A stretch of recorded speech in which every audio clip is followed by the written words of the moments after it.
I would like to thank everyone for being present tonight for this critical discussion. As Board President London mentioned, tonight we will present a proposal, listen to community feedback, and receive guidance from the board to finalize our budget prioritization and reduction recommendations for next school year. But before we get into the heart of the matter, I want to acknowledge how difficult and stressful these last few years have been for everyone. Students, school staff, district staff, community members, and board members.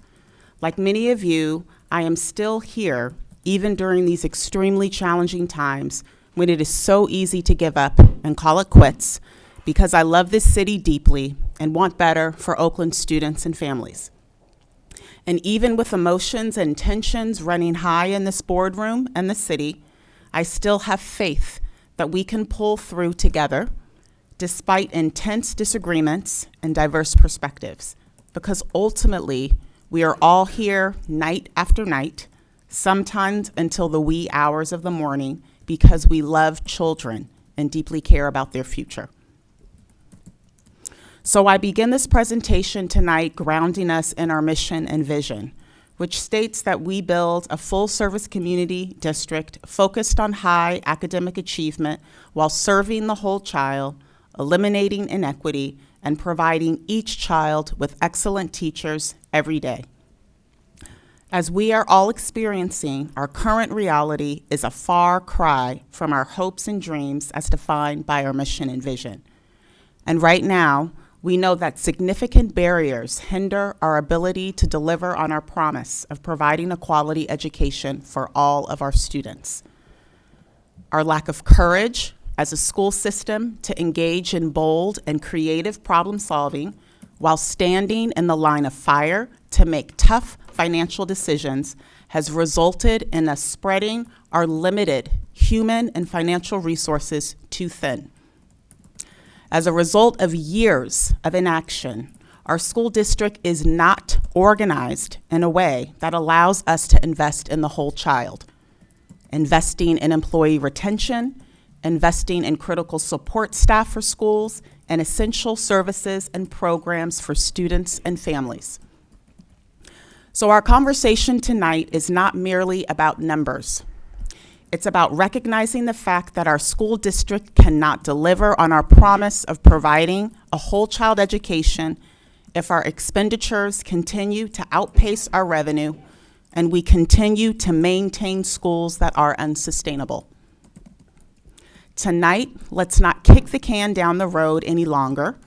Let's get clear on where we must prioritize, where we must reduce, and acknowledge the fact that we also must address the imbalance between student enrollment and the number of schools we serve. Through many discussions starting since the end of November, we have been having conversations with our Parent-Student Advisory Council to get clear on our LCAP goals to define our spending for the next 3 years to support what we need to do to begin to build back how we are going to serve the whole child in this district. You will see here the 4 priorities, and I want to stress the word prioritize because it does mean we cannot invest in everything. As you will see to the far right, we're shining a light on retention and the need to continue to invest in our employees through compensation, which we are going to have to continue to have those conversations, as well as what we need to do to improve working conditions. Both those things are tied to retention. What I want to say now before we get into the heart of our discussion, and I'll be passing it over to our interim CFO momentarily, is we have put some stakes in the ground around where we want to continue to invest. And some of those investments are continuing to ensure we have music teachers, art teachers, library supports, sports, many additional staff that our schools cannot support with the budgets that they have to ensure kids have A to G courses, middle schools have electives. So these are things that for the most part will not be touched. Academic counseling for our high schools is another area. While we do have to make some reductions to how we have currently invested in restorative justice and case managers. Those are other areas that we are committed to still providing some level of investment so that we have case managers for our foster youth, homeless students. And so we are reducing restorative justice management at the central level so we can repurpose some of those dollars for some of our sites. So those are examples where we know we cannot invest in everything that we want to do, but we had lots of discussions around where do we want to have some level of protection and continue to have those investments, and other things that we know that are important. Either we have to say we can't afford to continue to do those things right now for 2021, or think about how to do those things differently. So with that said, I will call up Ms. Luce, who's our interim Chief Financial Officer, and she will take us through our best thinking. She will highlight some of the feedback and lead us through the proposal before the discussion by the board. Thank you.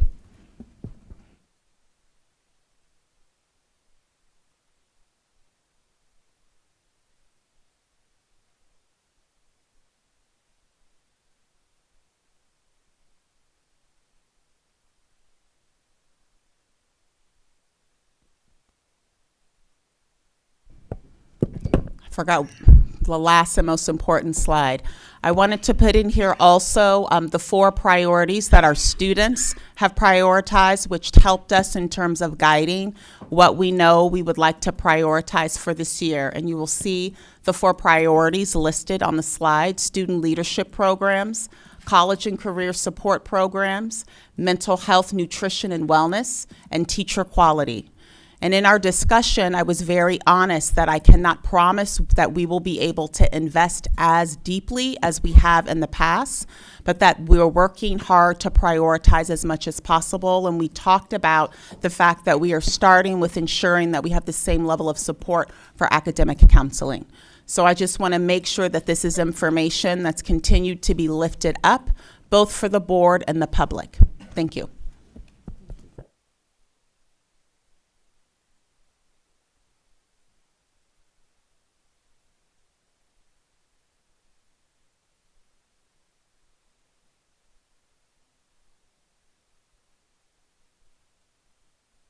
I am going to take it right on the mic. How's that? Better? Not yet?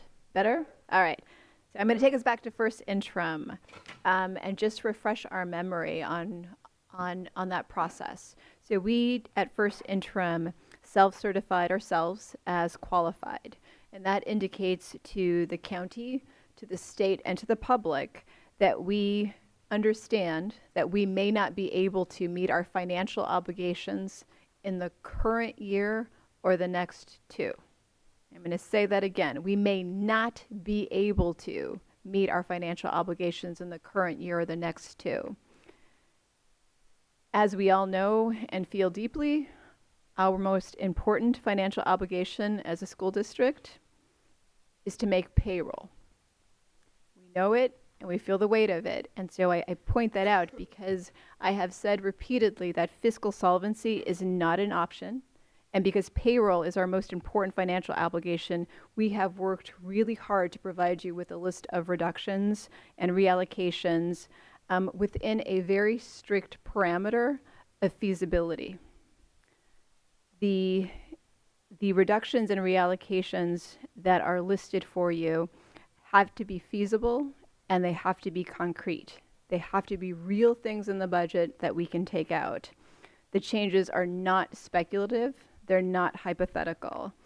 To give you an example of how important it was to us that they be feasible, real reductions, we are currently in the process of reviewing contracts. And the questions we've posed as we've looked at contracts is, what contracts do we have that can be adjusted, shifted, deferred, reduced, and or eliminated to achieve savings in the upcoming fiscal year? That review requires staff to plan and explicitly state how they're going to take that work, and that work will be eliminated. And if it's eliminated, what's the impact of it? And if it's going to be absorbed, how it will be absorbed. As the final step in ensuring that follow through, that fidelity, staff is asked to prepare notices of termination for those contracts that we will bring to the board for approval once the board makes those recommendations. I point this out because this has been the development of what is a good habit for the organization to ensure that the fidelity to the decisions the board makes are followed through all the way to the end. And so what you won't see in that list of reductions is any revenue enhancement, because we don't count on the revenue until it comes in. And what you won't see in that list of reductions are hypothetical or speculative reductions that may or may not occur, savings that may or may not be achieved.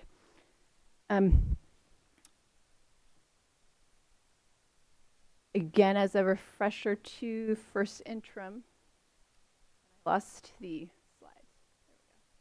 There we go. I want to just point out a couple of things that I think are really important and I think might cause some confusion out there. So a lot of numbers on here, and I'm just going to highlight a couple of them.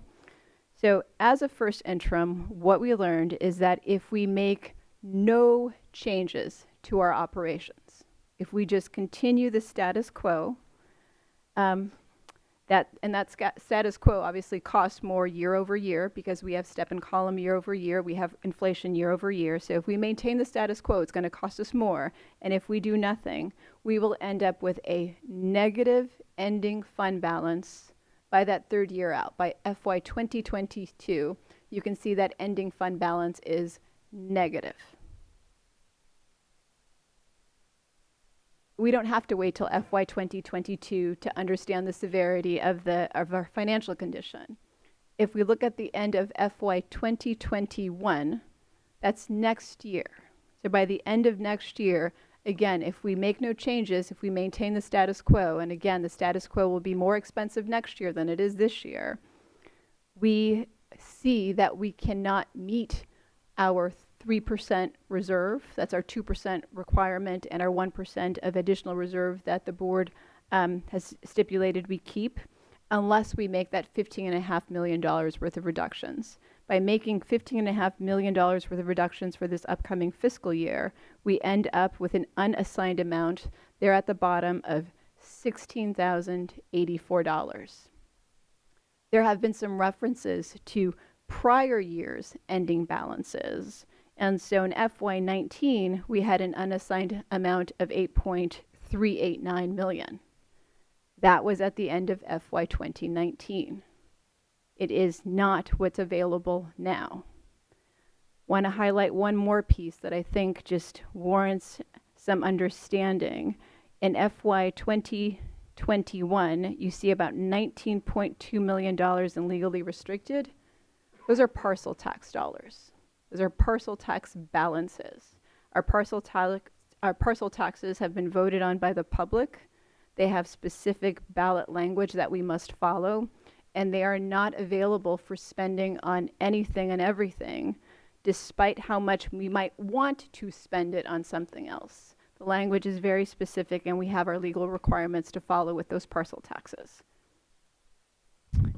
Since first interim, we have had some changes that I do want to update the board about. And these were the ones we highlighted for you back at first interim, noting that we were keeping our eye on them. So one, the governor's proposed budget. With the governor's proposed budget, he released information sharing with us an update to the estimated statutory COLA. And it was less than what we were projecting as of first interim. As of first interim, we were expecting a statutory COLA of 3%. It is now calculated at 2.29%. For us, that means $2.6 million less in revenue than we were originally anticipating as a first interim. Since first interim, we've also recertified our CalPADS enrollment report, as well as our P1 attendance report. Some good news, our CalPADS report, our recertified one, actually shows a slight increase in enrollment of about 65 kids. It's not very much, but I'll take it. And more notably, there's an increase in our underserved pupil percentage. If you might remember, back at first interim, we noted that there had been a notable drop in our free and reduced lunch eligible kids. We are now back to where we typically stand historically. Yes, Hugh, that's exactly right. So those were good news for us, and those will flow through in the multi-year projections. The one downside we experienced is our P1 attendance report is actually lower than our most recent averages, and that seems to be the impact of the PG&E power outages. And one of the observations that we've made is that we had the day of the school closures, and then the day following, we had lower than typical attendance rates. And so it's something we're mindful of and keeping our eye on. Staff was also working on some multi-year projections, some multi-year budgets for you. Central Kitchen was one of them. To date, the preliminary budget we have shows a potential impact of about $1.7 million to the general fund. That dollar amount feels untenable, and so we are continuing to work at it to see how is it we can create a program that will be self-sustaining and not have to rely on the general fund, because it would be $1.7 million on an ongoing basis. And so we're working hard at figuring out how we make that work. Another question mark for us was our technology refreshment plan. So as a refresher, at first interim, we had budgeted $750,000 per year starting this year for technology replacement. Staff at that point thought we might need more than the $750,000, and so we were preparing ourselves for an additional hit. Staff has completed the review, and at $750,000 in ongoing budget assignments, we believe we'll be able to continue to replace our technology at a reasonable pace. And then the last one is negotiations. That was another piece that was outstanding. As of today, we still do not have any new board-approved TAs, and until we have new board-approved TAs, we won't include them into the multi-year projection. But once we do, we incorporate them.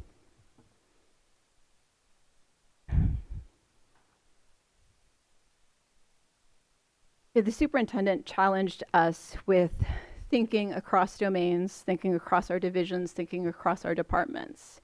And as systems thinkers, we worked really hard to think about our systems, think about our resources as a whole, and how we use them. In thinking about our limited resources, we think about the value of a dollar. And a dollar is worth a dollar, without question. But a dollar with no strings attached is better used than a dollar that has lots of strings attached. And so as you're looking from the left to the right, the general purpose dollars are unrestricted. The middle column, supplemental and concentration, are targeted. They're targeted for our focal populations. And then on the right-hand side, we have our restricted dollars, which they come with specific strings attached. And if you need an example as you're thinking about the differences, the ones with the most strings attached, the most restricted, are special education dollars, right? Special education dollars don't have strings attached. They have ropes attached. They're very, very specific about the way we can use them. So at the highest level, to date, staff have identified $27.4 million in reductions and reallocations. Some of those reductions will directly benefit the fund balance.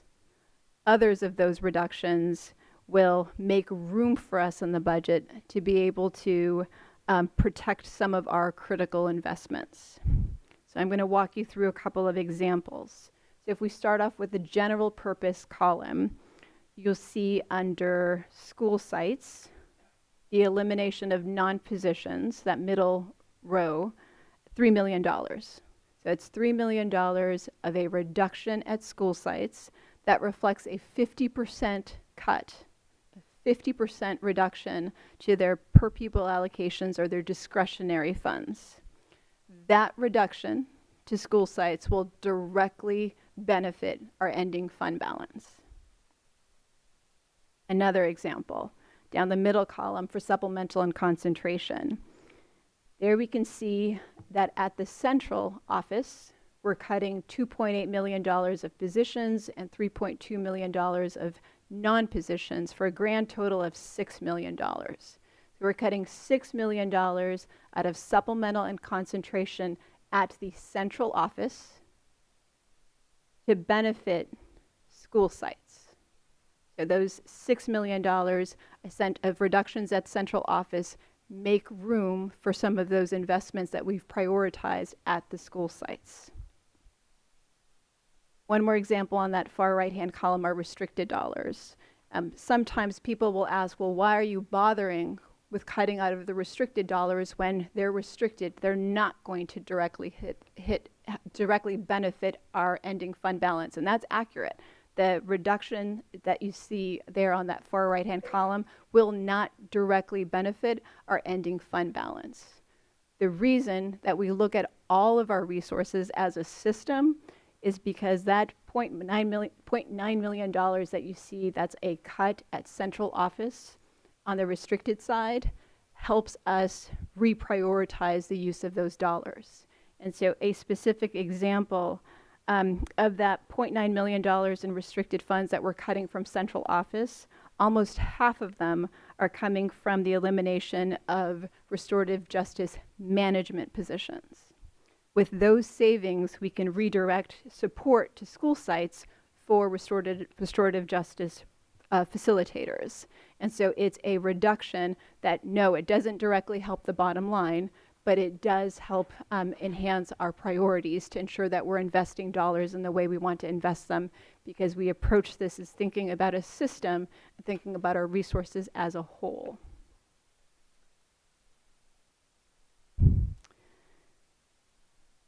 So here we see, yep, very good. We see some, the distribution of those reductions. And I want to go back to a couple of high-level thoughts here. So one, everyone has heard me say fiscal solvency is not an option.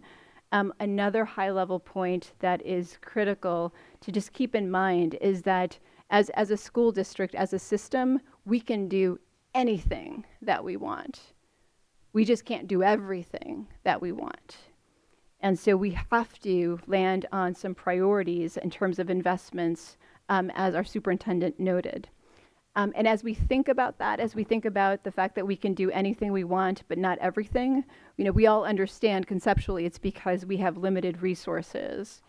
And an observation that I make is that the limited resources we have are spread thinly across many, many, many, many school sites. So we spread them thinly. And as the board makes those really hard decisions about reducing the number of school sites we have, right, as we start to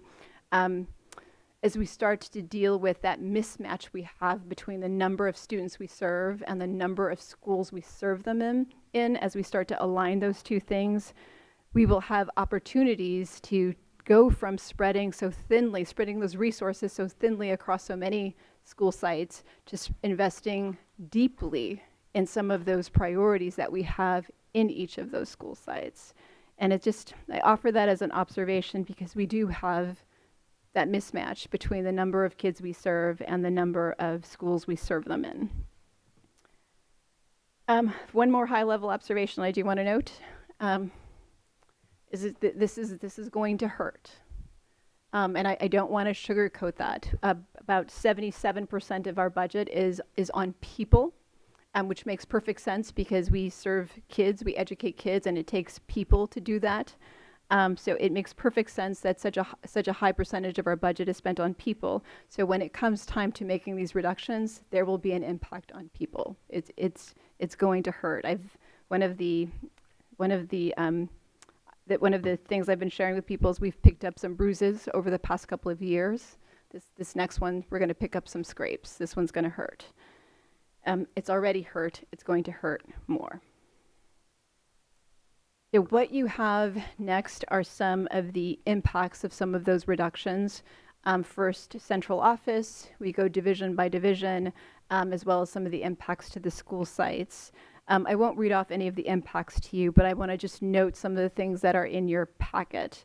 Your packet, of course, has that executive summary, and you have several handouts as well in your packet, including the very last one, which walks you through item by item the reduction and a description of where we are currently and what we're proposing to give the board a sense of what those reductions look like at the central office level and at the school site level.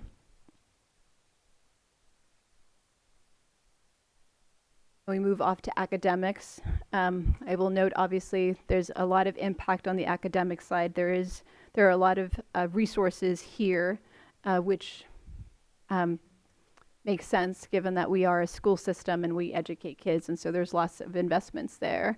The other observation I will note here is you'll notice a lot of them begin with reducing management, and that's because we tried really hard to protect those investments, and where we could protect the investment, it was in eliminating positions that were overseeing some of those.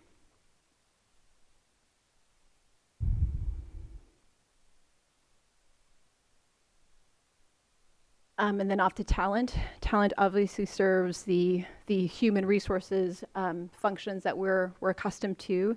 And in addition to that, they do a lot of work to retain and recruit staff, as well as to provide assistance to our employees who are requiring assistance, particularly our teachers. Business and operations, again, we've got some notable shifts and consolidations that we're bringing forward to the board on how to provide the service, how to improve a service level by doing things differently than we have in the past. And then we've got the list of the school site budget changes. Again, it's in the handout. There have been some specific questions asked about impact and about how we compare, and so we did our very best to compile as much information as we can, and that's all included in your board packet. And then I'm going to hand it back to the superintendent.